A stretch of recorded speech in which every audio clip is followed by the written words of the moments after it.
Olá, tudo bem? Vamos falar de alguns desafios éticos que nós temos.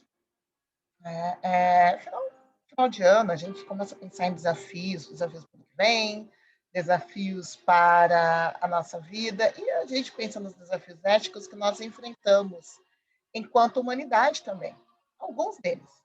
Nós já falamos sobre os direitos humanos e aí as questões de identidade em um outro vídeo, e agora nós vamos pensar um pouquinho em algumas coisas, ah, tanto boas quanto ruins, que nós recebemos de herança e pensando o que fazer com elas. Né? A gente tem algumas heranças da modernidade muito interessantes, como a universalização progressiva dos direitos humanos. Há vários documentos internacionais que já estabelecem os direitos humanos como a base dos direitos em suas localidades. Mas nós ainda temos como desafio fazer com que esses direitos se tornem efetivos na vida de muitas pessoas, não apenas do outro lado do mundo, mas muitas vezes dentro das nossas casas. Né? Nós temos a herança de crer no discurso científico como a única explicação válida para o mundo, e aí vai o alerta de que o discurso científico ele busca objetividade e neutralidade, ele é muito importante, mas se isto se torna em crença, eu passo a acreditar na primeira pessoa que diz eu sou o doutor fulano, o doutor cicrano, e eu não consigo mais fazer a averiguação daquilo que ele ou ela diz. As fake news se propagam assim. Se aproveitando de uma crença no discurso científico, pessoas se autodeclaram doutores e doutoras, criam alguma coisa e espalham, sabendo que sempre haverá alguém que vai dizer se a pessoa que está falando diz que é cientista, então é verdade. Cuidado, a gente precisa lidar com o discurso científico não na base da fé ou falta de fé, mas nós precisamos conhecer a ciência e seus mecanismos. Conhecer é mais do que crer. Nós temos também nós tivemos uma tecnocracia, uma euforia com relação às possibilidades das tecnologias e novas aplicações da ciência, né? E por um tempo se imaginava que poderíamos ter bebês feitos em laboratório, de que não teríamos mais doenças. E a questão é que, sim, a ciência nos fornece diversas ferramentas, mas ainda depende de nós a discussão de como utilizá-las da melhor forma, onde, quando. Ainda depende de nós construir um pacto social que seja aliado da ciência e não que se omita em relação a ela. Ainda depende de nós cuidarmos uns dos outros, enquanto cientistas trabalham para buscar soluções tecnológicas e que também eles cuidem, nós cuidemos uns dos outros.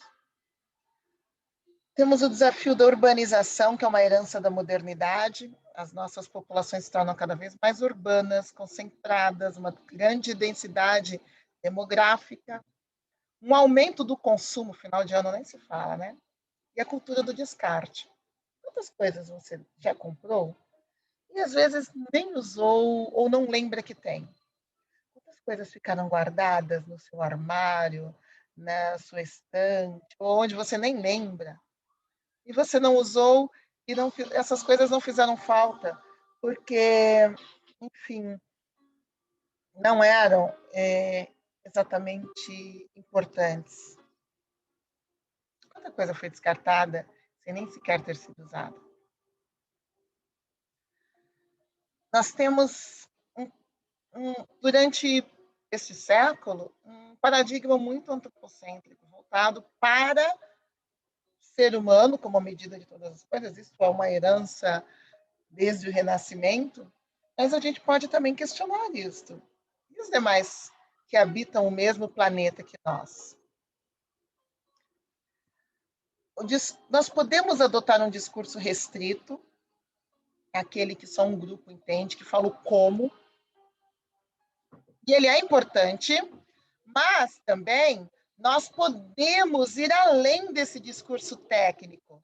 Nós podemos ter um discurso elaborado, em que a gente não fala apenas como veio a pandemia, como terminar com ela, mas a gente começa a pensar no sentido dos acontecimentos. Por que ela persiste? Por que alguns comportamentos de risco persistem? É um discurso que é utilizado para julgar, para refletir. Ao lado do discurso técnico restrito, nós precisamos trabalhar o nosso discurso elaborado, nosso discurso que tenta compreender e refletir sobre os acontecimentos. E aí, nós temos alguns dados que eu trago e que podem ser objeto de reflexão. Por exemplo, 15% da população mundial concentrando 80% da renda econômica. Será que um discurso meramente técnico dá pistas para nós entendermos isso? Mas nós precisamos refletir um pouco sobre os nossos comportamentos aqui. Outro desafio que nós temos é o desafio do consumo, que se tornou diferencial com a produção com alguns produtos que se transformam no fetiche. E a indústria produzindo objetos para o descarte. Né? Uma propaganda que tenta te fazer entender que sem aquilo você não será nada ou ninguém. É neofilia, eu preciso ter algo novo, ainda que eu não tenha usado o que eu tenho. Importante a gente dizer que não é uma questão de não consumir. Seres humanos são seres que consomem, eles se formam e se humanizam a partir da interação com o mundo externo a eles adjetivos. Então, consumir é participar de um patrimônio construído pela sociedade. Ok? Mas, né? Consumir é gastar, utilizar. Então, eu estou consumindo um computador, eu estou consumindo um celular, estou consumindo o ar que eu respiro, eu estou consumindo água e alimento. Com algum objetivo. Não existe como viver sem consumir.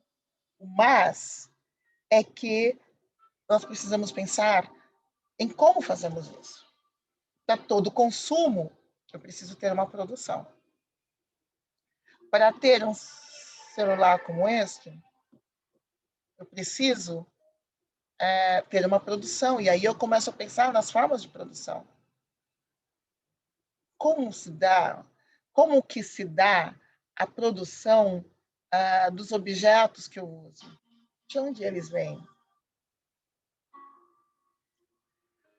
A sociedade de consumo, esse é um tema que Baudrillard fala bastante, que nós temos nos conceitos de sociedade líquida do Bauman, né, de uma sociedade que nós formamos que é baseada num consumo excessivo, em que a indústria produz os objetos que vão ficar obsoletos e a propaganda alimenta a neofilia.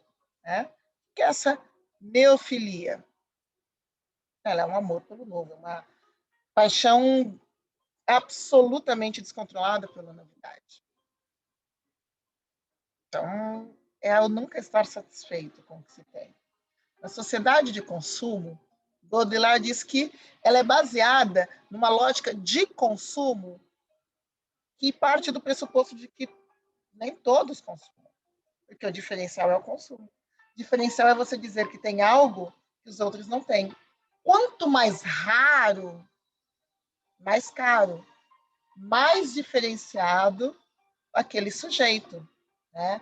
O consumidor se sente uma exceção, se sente um alguém, porque ele usa uma marca, porque ele come um determinado alimento.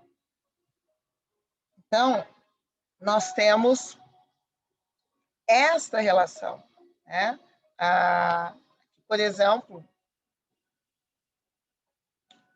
seja em forma de um carro ou de roupas, ou até mesmo de um colchão, né?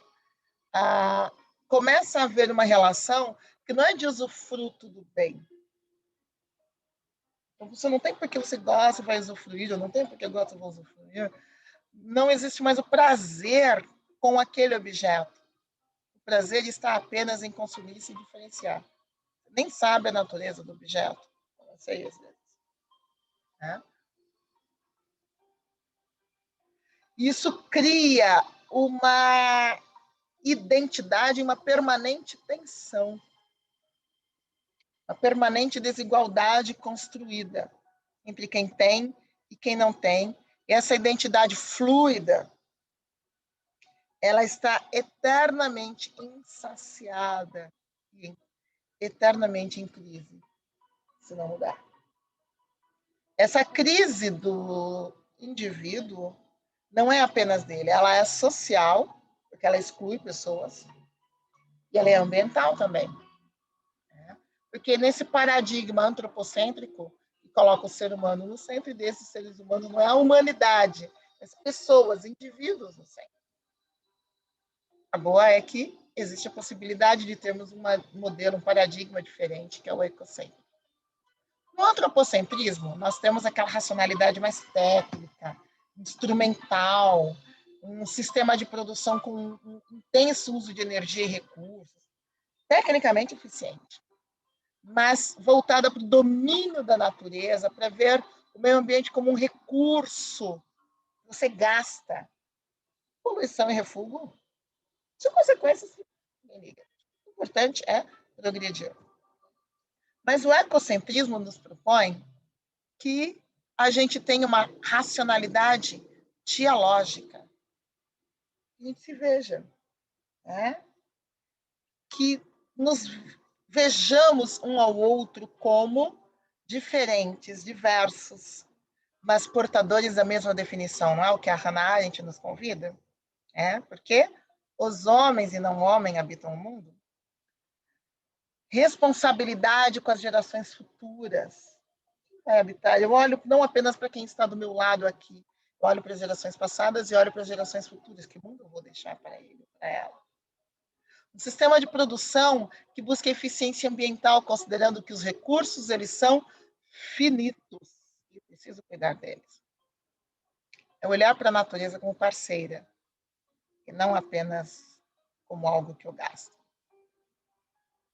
E se perguntar a cada dia, não apenas do ano novo, mas a cada dia que a gente passa, refletir. Que mundo é esse que nós iremos, de modo irreversível, construir por meio de nossas ações? Obrigada. E a todos, um excelente dia, semana, ano.